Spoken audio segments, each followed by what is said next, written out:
Պարոն Ալեքսանյան, մի դիտարկում եւ հետո հարցս, լավ, դուք ձեր քաղաքական ուժը, միգուցե անձամբ նաեւ դուք մեջ եք բերում Հայաստանի վարչական բաժանման մասին օրենքը, քննադատում եք, որ ահա դուք այս օրենքը ընդունել եք, բայց այդ վարչական բաժանման մասին օրենքով է սահմանվում այսօրվա Հայաստանի Հանրապետության ուրվագիծը։ Իսկ ուրվագծով է որոշում իհարկե նաև մակերեսը։ 8 տարվա ընթացքում դուք չեք փոխել վարչական բաժանման մասին օրենքը, հետևաբար եւ չեք փոխել այն ուրվագիծը, որով սահմանվում է Հայաստանի Հանրապետության որոշումը Հայաստանի Հանրապետության տարածք։ Այնպես որ ձեր այն պնդումները, թե մենք առաջինն էինք եւ միակն էինք, իրականության հետ որևէ աղերս չունի, մանավանդ հաշվի առնելով այն պարզ ճշմարտությունը, որ Արցախի ժողովրդի ինքնորոշման իրավունքի իրացումը Հայաստանի տարածքային ամբողջականության հետ որևէ աղերս չունի։ Ինչևէ, անդրադառնամ հարցին։ Շքերթի հետ կապված։ Ինչի՞։ Շքերթի հետ կապված եւ ընդհանրապես Հայաստանի ռազմական պոտենցիալի հետ։ Ես կխնդրեի, որ դուք որևէ մետրիկայով, հաշվի առնելով որ ծնունդն է, դուք ընտրեք ինչ մետրիկայով եք չափում, օրինակ գնահատեք այսօրվա Հայաստանի Հանրապետության ռազմական պոտենցիալը, այսօրվա ռազմական պոտենցիալը դիցուք 2020 թվականի սեպտեմբերի 26-ի հետ։ Հաշվի առնելով, թե ինչքան զինամթերքի կորուստ ենք մենք ունեցել 44-օրյա պատերազմի ընթացքում։ Բայց կխնդրեի, օրինակ, այդ ռազմական պոտենցիալի հաշվարկի մեջից հանել այն սու ինքնաթիռները, որոնք թանկ գնվեցին, բայց մի օր օդ չբարձրացան։ Շնորհակալություն։ Շնորհակալություն, պարոն Խաչատրյան, հարցի համար։ Նախ տեսեք, ձեր հարցի սկզբնական հատվածը առհավատչյան էր նրա, որ իմ նախորդիվ ասած բացարձակ ճշմարտություն էր, որտեղ նախորդ գումարման մեկնարկում, երբ մենք մեջ էինք բերում Հայաստանի Հանրապետության վարչական բաժանման մասին օրենքը, դուք այդ օրենքից բան եք, ամեն կերպ խուսանավում եք այդ օրենքից, փորձում եք ցույց տալ, թե այդ օրենքը ոչ մի նշանակություն չունի, այնպես որ ձեր մեջ բերումը եւս առհավատչյան է նրա, որ այն ինչը որ ես ասեցի իրական Հայաստանի գաղափարախոսության բացարձակ ջախջախիչ հաղթանակի մասին, կատարյալ ճշմարտություն է, բայց ինչևէ, գալով ձեր մյուս հարցին, գնահատելով հիմիկվա ու հիմա ու նախորդիվ 2020 թվականի դերությամբ մեր բանակի ոնց ասեցիք բառը, այսպես ասեք, ես կլսեմ, ուղղակի բառը ասեք։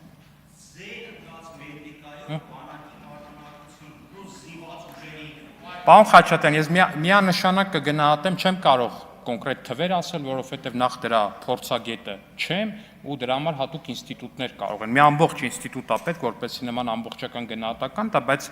ինձ թվում է ցանկացած նույնիսկ դիլետանտ մարդու համար գերակնհայտ է, որ բարձր,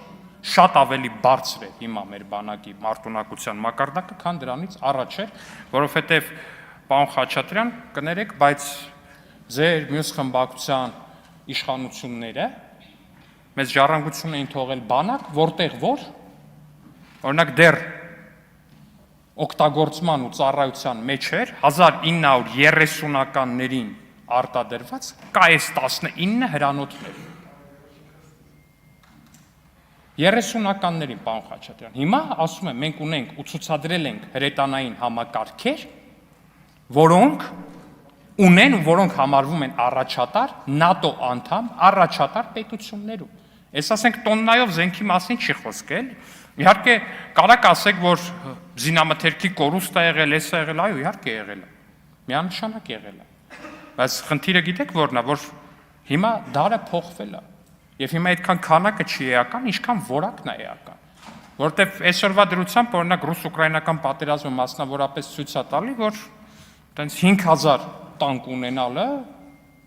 շատ բան չի երաշխավորում պատերազմի դաշտում։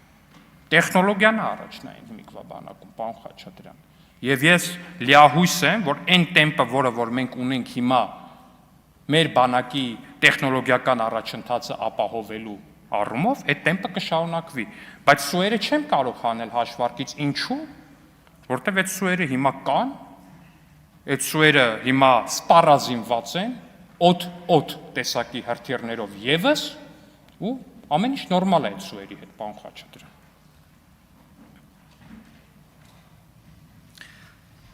Աստված տա կան լինեն ու դեռ շատանան, բայց իմ ասածը ուրիշ բան է։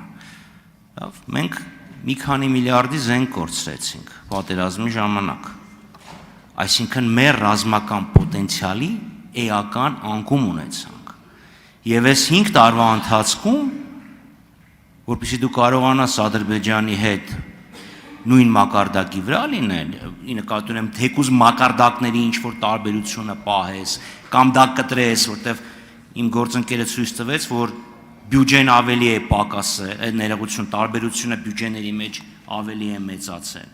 Պետք է կարողանաս ոչ միայն նոր ձեռքբերումներ ունենաս, այլև պետք է կարողանաս կորուստը փակես։ Հիմա կարող է 1800 թվականից գործող գործիքները լինեին, բայց ավելավա դա լինի, քան թե ոչ մի բան չլինի։ Որովհետև ես բոլոր բյուջեին, ամեն տարվա բյուջեի քննարկումների ժամանակ այդ հարցը տվել եմ։ Ձեր ցանկալի մետրիկայով մեր մարտունակությունը ինչ մակարդակի վրա է, որովհետև մի քանի միավոր ֆրանսիական, հնդկական, իրանական ծագման զենք բերելով, ոչ մի բան չի նշանակում, որովհետև դու ինչ-որ մի բան ունեցել ես նաև Իսկանդերներ, որոնք Նիկոլ Փաշինյանը երբ խոսեց Պուտինի հետ, հետո ասեց չես խալվել էի, 10%-ով չէ լավել, 100%-ով դմփացել է։ Իսկ ինչ վերաբերում է սահմանի մասին օրենքին, վարչատարածքային բաժանման մասին օրենքին, այն ժամանակ էլ ենք ասել, հիմա էլ ենք ասել։ Դա պետական սահմանի մասին օրենք չի, բայց իմ ասածն ուրիշ է։ Նույնիսկ եթե 5 վայրկյան եթե կարելի է, նույնիսկ եթե դուք ձեր կանխավարկածով եք շարունակում, ուրեմն դա պետք է փոխեիք, որ իմացեք, տեսեք, մենք ֆիքսել ենք, դուք չեք ֆիքսում, շնորհակալություն։ Շնորհակալություն, պարոն Խաչատրյան։ Նորից գալով հարցին ասում եք, ավելի լավ է լինի 1800-ականների զենք, քան տեղը ոչինչ չլինի։ Միանշանակ ճիշտ եք ասում, բայց այդտեղ տարբերությունն այն է, որ 1930-ականների զենքի փոխարեն ոչ թե ոչինչ է,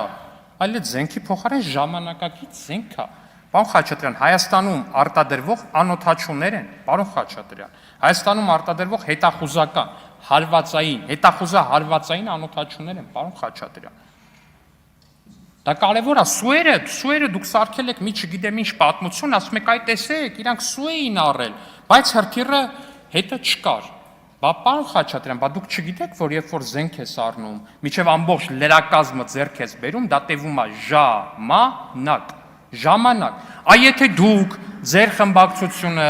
մյուս խմբակցությունը, եթե այդ սուերը գներ եւ ոչ թե ասենք, չգիտեմ, մեկը Սևանի ափին ասաբնյակ գցեր, այն մեկը չգիտեմ որտեղ ես իմ ինչ գցրել, դրա փոխարեն սու գնեին, մենք ավելի շատ ժամանակ կունենայինք այդ լրակազմերը գնելու համար։ Հիմա ենք գնել, պարոն Խաչատրյան։